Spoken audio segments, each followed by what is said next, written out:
pode, né? O bom de falar por último é que, primeiro, você já aprendeu pra caramba, né? Então, facilita bastante. Eu tive belas aulas desde o começo do evento e agora, com a última do presidente Leonardo, consolidou todo o aprendizado aqui. E, por último, também você não precisa mais falar tudo o que você já queria falar, porque já foi dito também. Então, você tem, pelo menos, essas duas grandes vantagens. Bom, vou falar sobre o GEM, mas, na verdade, eu preciso fazer um preâmbulo inicial.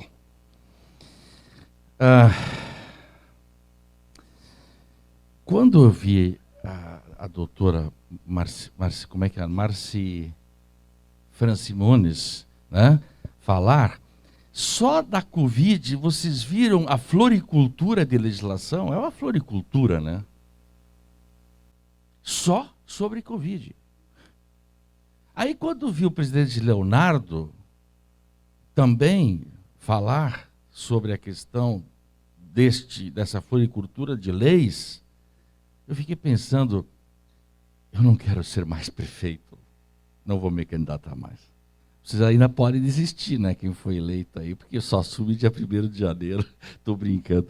Mas vejam o que eu falei no começo, é uma complexidade de legislação que só isso deixa a gente muito confuso e gastamos uma energia tremenda para atender isso.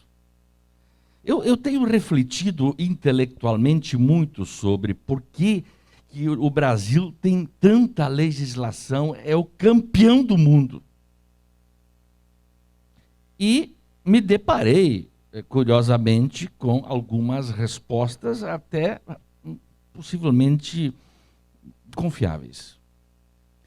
O nosso estoque cultural do hemisfério sul, e aí inclui-se a América Latina e o Brasil, ele é absurdamente mais baixo que dos países do hemisfério norte. E por isso dele deriva uma coisa que está no DNA da sociedade brasileira, que se chama corrupção. Ela se deve ao estoque cultural muito baixo. E, consequentemente, também deriva esta floricultura de leis que a gente tem, que é para amarrar os gestores públicos, porque já se parte da premissa que eles não são confiáveis. E eu tenho que, então, amarrá-los de tal sorte para que eles não cometam nenhuma improbidade. E, no entanto, cometem. É tão difícil você conseguir atender a todas as demandas desses marcos legais como gestor público. É muito complicado, é muito difícil isso. Por isso que muita gente não quer mais saber do executivo. É mais fácil você ser do legislativo. Porque no executivo a coisa é mais complexa. Muito mais complexa. Mas vejam, eu crio tanta legislação para amarrar o gestor público que eu parto da premissa que ele não é confiável. Aliás, esta é uma outra inversão no Brasil. Que no Brasil, se for, por exemplo, olhar na Alemanha, se for olhar nos Estados Unidos, o Estado confia no cidadão. Se eu disser nos Estados Unidos que eu quero a minha carteira de motorista, porque eu estou dizendo para o Estado que eu sei dirigir. Eu estou dizendo para o Estado que eu reúno todas as condições para isso. E o Estado confia em mim. Agora, se eu estiver mentindo para o Estado, a penalidade é dura. Se eu quero montar uma faculdade, um mestrado, um doutorado, eu monto. Eu faço minha carta de intenções, o Estado confia em mim. E depois ele vai vir olhar se eu cumpri ou não. É o inverso. Aqui, a sociedade não confia no Estado, o Estado não confia na sociedade. E aí a gente cria esta celeuma de leis, de normas, etc., que por sua vez engessam a gestão pública, tornam ela menos célere, lerda, portanto, e não efetiva. Ela perde a sua efetividade, sua eficiência, em função disso.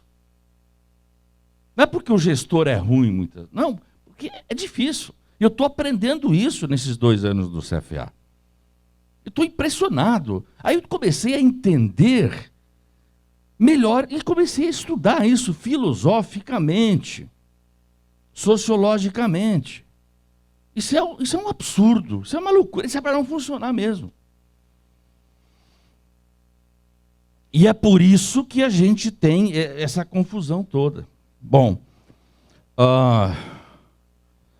quando o tema deste maravilhoso evento, que eu volto a repetir, deveria ser feito em todo o Brasil, parabéns ao CRA do Ceará por tê-lo feito, presidente Leonardo. E ele traz lá transição e planejamento. Eu quero me ater um pouco a essas 2 palavras. Transição. Transição, eu estou falando de política. E política está ligada à democracia, no nosso caso. Então, a transição, para mim, ela tem a ver com maturidade política. Eu terei uma boa transição se houver maturidade política, portanto, maturidade democrática.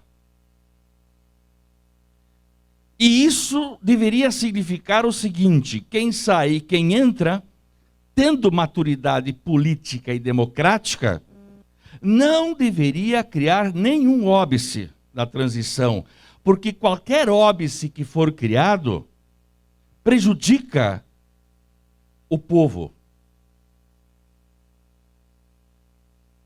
O município não é de quem é eleito.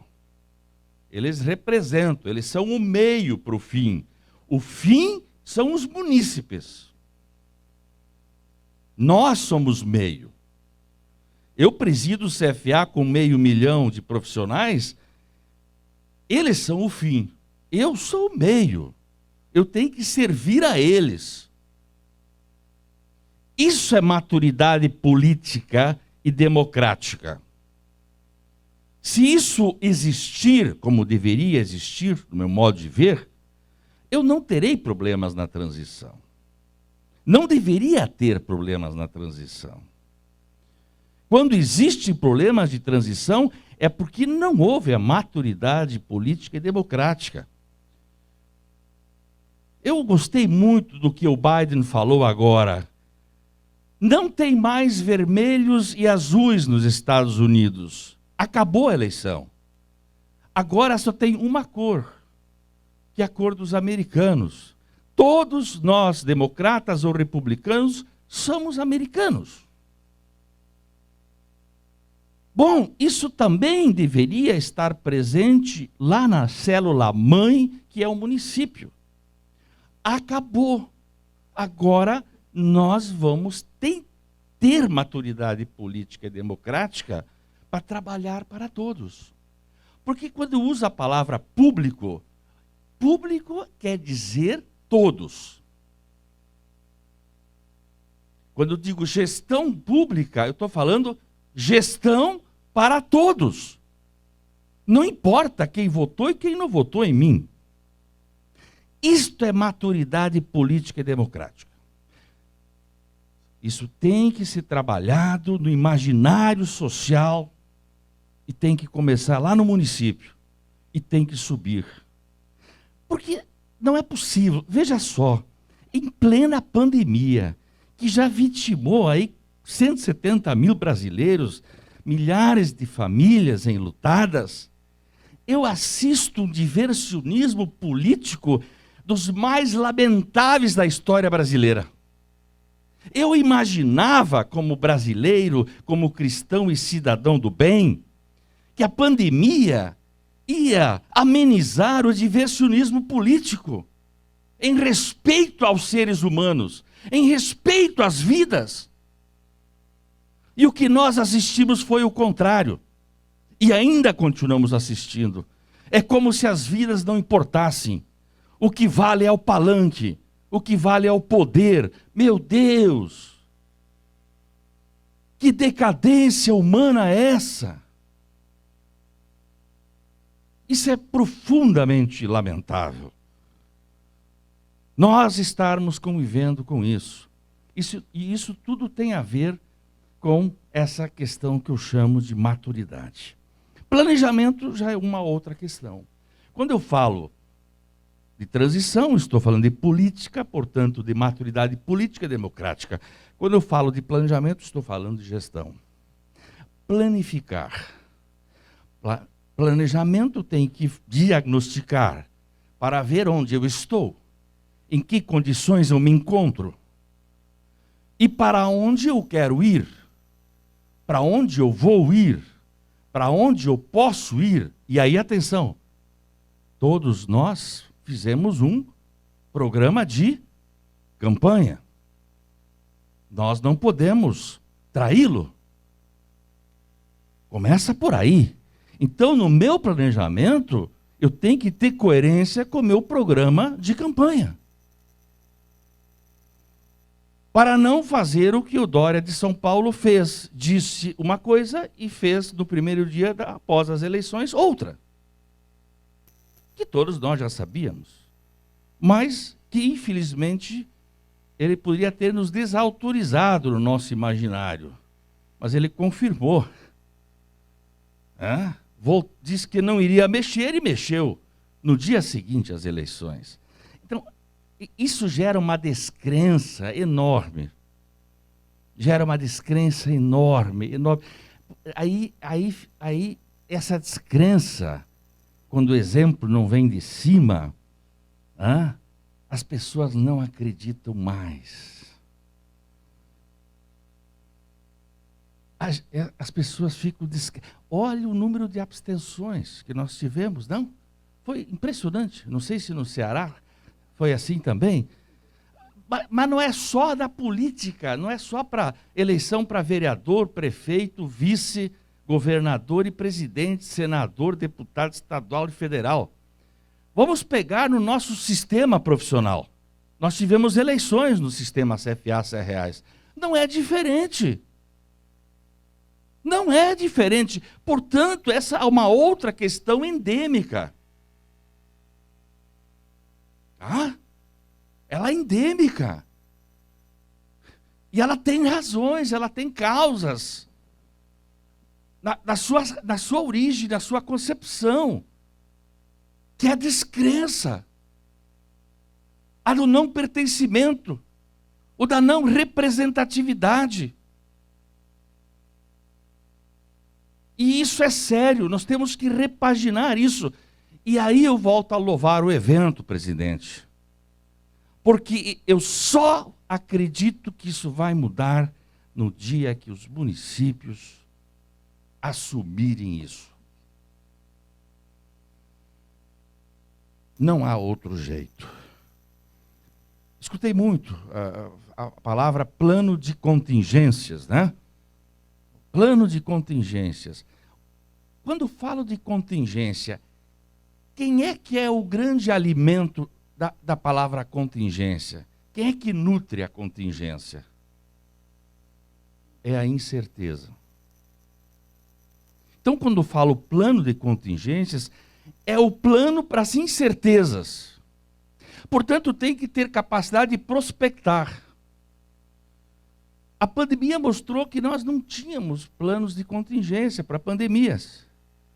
Quando deu o problema aí do vazamento do petróleo no mar, no litoral do lindo Nordeste, o Estado não tinha plano para isso, de contingências, para riscos. Ora, um mundo VUCA, volátil, ambíguo, incerto, complexo, ele é anormal, ele nunca é normal. A gestão também não é normal. Então, se eu digo plano para contingência, é plano para riscos. Então, eu tenho que prospectar riscos possíveis.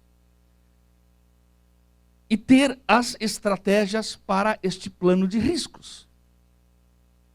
E eu estou falando, portanto, de administração. Fiquei muito feliz ao saber que também o CRA do Ceará criou uma comissão especial da saúde. Eu também criei uma no CFA. Nós temos hoje 340 mil oportunidades de trabalho para profissionais em administração na área da saúde, como um todo. E nós não temos gente. Tanto é que nós estamos trabalhando para capacitar gente para isso. A administração, ela tem uma certa vantagem em relação a outras profissões, no tocante à gestão, que é complexa. Vocês viram aqui, que foi exposto, ela é de uma complexidade tremenda. Parece que não é, mas ela é sim. E por que a administração tem uma certa vantagem sobre as demais? Porque a formação do profissional em administração, ela é eclética. Ela é sistêmica. Ela navega por várias áreas. Economia, política, sociologia, filosofia, contabilidade, direito, antropologia. Então, isso ofere aos profissionais de administração, com uma boa formação, é claro, vantagens competitivas de navegar também ecleticamente, que tem uma visão do todo e da sua integração do todo. Uma outra coisa que chamou-me muita atenção, só sobre a Covid, foi curioso para mim isso, foi um choque para mim. Eu não imaginava tantas normas criadas, decretos, portarias, projetos de lei, leis, etc. Uma loucura, em questão de alguns meses. O que eu desprendi disso como administrador? Que não tinha planejamento nenhum. A toda hora eu ia aprendendo e fazendo, e virou uma coxa de retalhos. Ora, se eu tivesse uma compreensão, uma visão, ou uma preparação prévia de contingências, eu teria feito um ato só, simples, do começo, que contemplasse tudo. Isso mostrou o amadorismo. Isso demonstrou a falta de planejamento. Essa é a minha avaliação. Isso não poderia ter acontecido. Agora, vocês imaginam, vocês sentados lá no município e veem essa parafernália toda de coisas. Então, para gerir isso, primeiro para compreender isso, para aplicar isso, porque o CPF está em jogo o tempo todo. E o CPF da gente vale muito, não é verdade? É complicado isso. Eu, diretor Cristino, a gente fica de olho o tempo todo, né? Porque na iniciativa privada não é assim, eu venho de lá, então é outro jogo. Quando tu vai para a área pública, é outro mundo. Quem sabe por isso, ou por estas razões, que o CFA, há uns bons anos atrás, desenvolveu o Índice de Governança Municipal, o IGM. E que tem sido aperfeiçoado a cada ano. E agora estamos na versão 2.0. E ele permite, com tudo isso que foi mostrado aqui, ele é um índice que permite que, depois da gente lá unir todos esses fragmentos, de se mover dentro desta enorme complexidade legal, etc., especialmente, se a gente deu ou não deu certo. Ele foi exatamente concebido para isso. Tá bom, olha essa parafernália que envolve a minha gestão. Mas aí, isso foi bom, foi ruim? Como é que é? Então, ele foi exatamente criado, concebido e aperfeiçoado para ser uma ferramenta para vocês. Por isso ela tem sido larga e vastamente utilizado, e cada vez mais o diretor da Câmara de Gestão Pública, Fábio Macedo, que é conselheiro federal pelo estado do Acre, ele tem feito, pena que foi interrompido por causa da pandemia, vários workshops pelo Brasil. Acho que aqui não fizemos ainda, né, presidente Leonardo? Mas vamos fazê-lo, espero que em 2021 a gente o faça.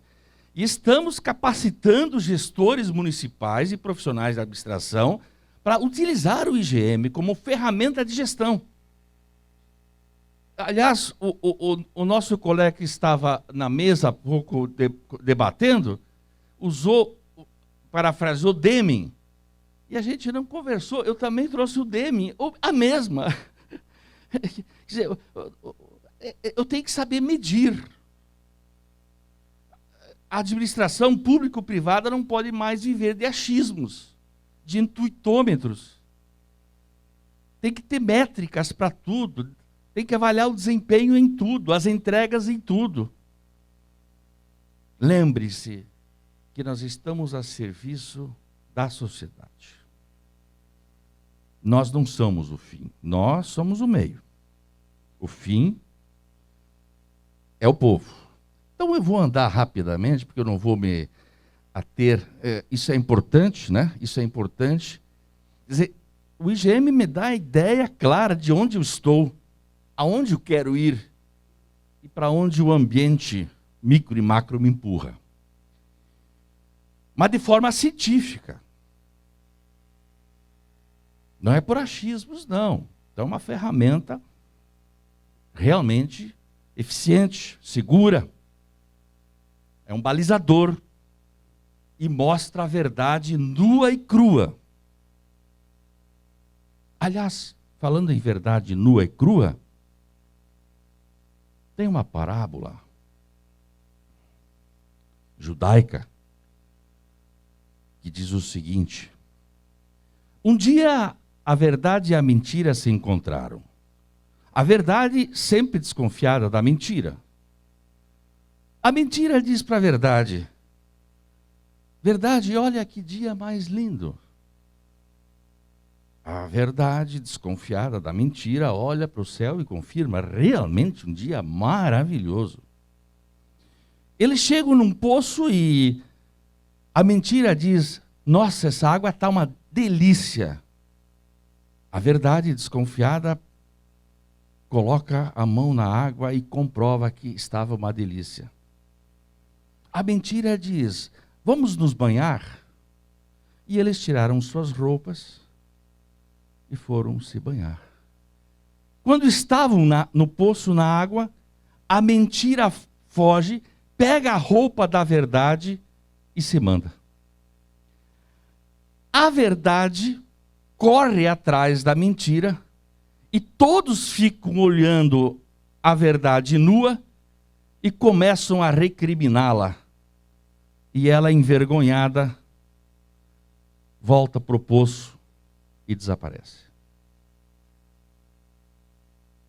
E a mentira continua andando pelo mundo e no Brasil, vestida com a roupa da verdade, porque a sociedade prefere, muitas vezes, a mentira vestida com a roupa da verdade, do que a verdade nua e crua.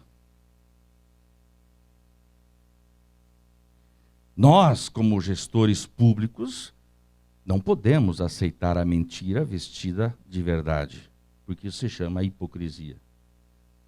Nós precisamos adotar a verdade nua e crua, como ela é, e repaginarmos o estoque cultural deste país, e é no município que isso vai acontecer.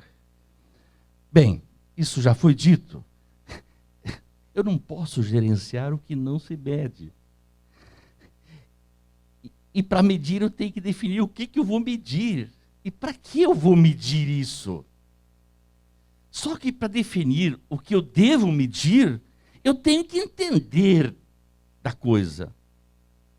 Eu tenho que dizer por que isso faz sentido para ser medido, para ter uma métrica ou não. Ah? E aí é importante, novamente, a campanha, o programa da campanha, que ele vai ser cobrado. Ele tem que ser medido. Bom, senão não vou ter sucesso, porque eu não vou conseguir gerenciar. Sem gerência não há sucesso. E sem medir não há gerência. Esse é um ciclo vicioso, muito pertinente. Na verdade, isso está no âmago do IGM, no Índice de Governança Municipal. Então, este Índice de Governança Municipal, vocês podem sempre acessá-lo no igm.cfa.org.br, ele é público, tá? Ele é um raio-x da gestão do município. Mas tem uns que não querem fazer esse raio-x, porque preferem a mentira vestida de verdade.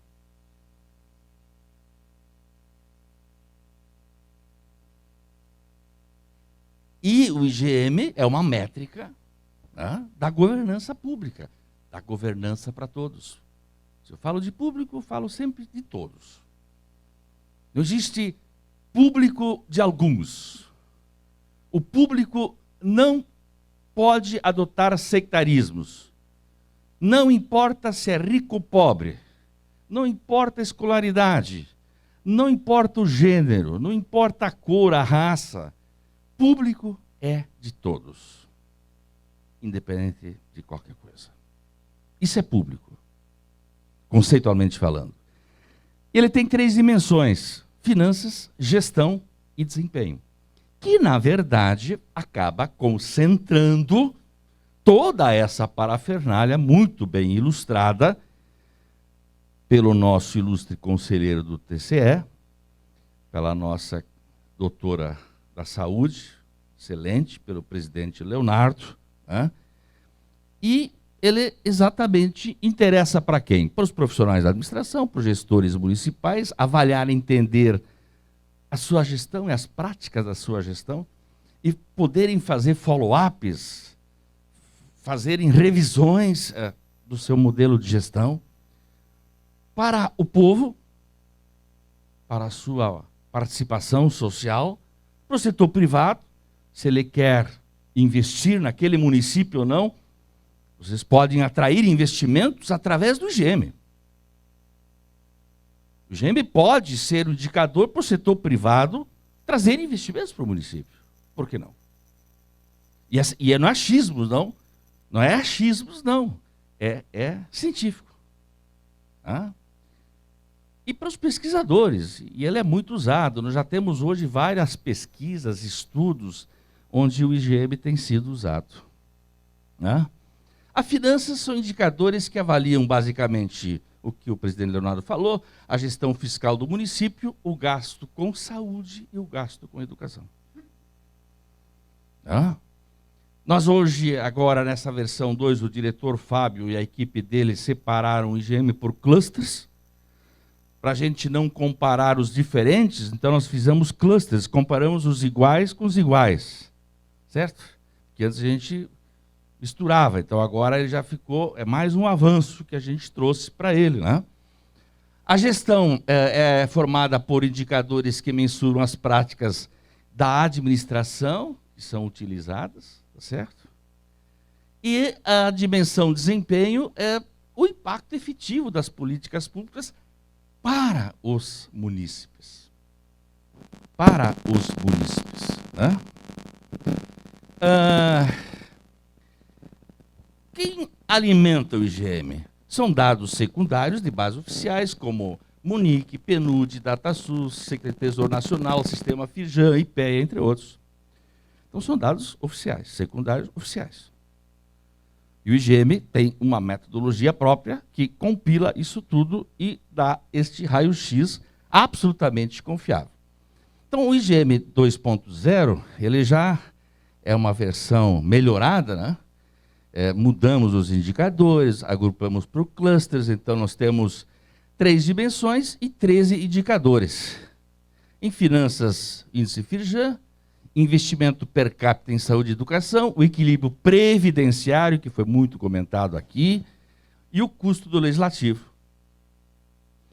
Na gestão, planejamento, colaboradores, transparência, qualidade de gestão. E no desempenho, saúde, educação, segurança, qualidade habitacional e vulnerabilidade social, mas aí olhando o impacto das políticas públicas nos munícipes, nos cidadãos. E ele mensura tudo isso. Vocês podem acessar o site igmcfa.org, vocês podem conhecê-lo. Nós vamos, em 2021, ainda fazer um workshop aqui, tá certo? Junto com o nosso querido CRA, para poder capacitar profissionais no uso desta ferramenta junto aos municípios. E vocês podem contar com o CFA. Posso lhes dizer que ela é uma ferramenta já largamente utilizada no Brasil. Nós já temos aí 14 workshops feitos, antes da pandemia, e nós queremos cobrir o Brasil todo, disseminando essa ferramenta. Temos convênios já com muitas prefeituras sobre a utilização da ferramenta do Índice de Governança Municipal. Então, ele ajuda a vida de vocês, ajuda esta vida complexa que é gerir um município, que não é fácil, está mais do que nunca comprovado hoje, que gerir um município não é coisa para amadores, é cada vez coisa para profissionais. E, portanto, exige muita responsabilidade. E esta ferramenta vem ao vosso encontro. É a contribuição da administração para os gestores municipais avaliarem a sua gestão junto aos seus munícipes e poder dizer a eles: essa é a nossa verdade, nua e crua. Muito obrigado.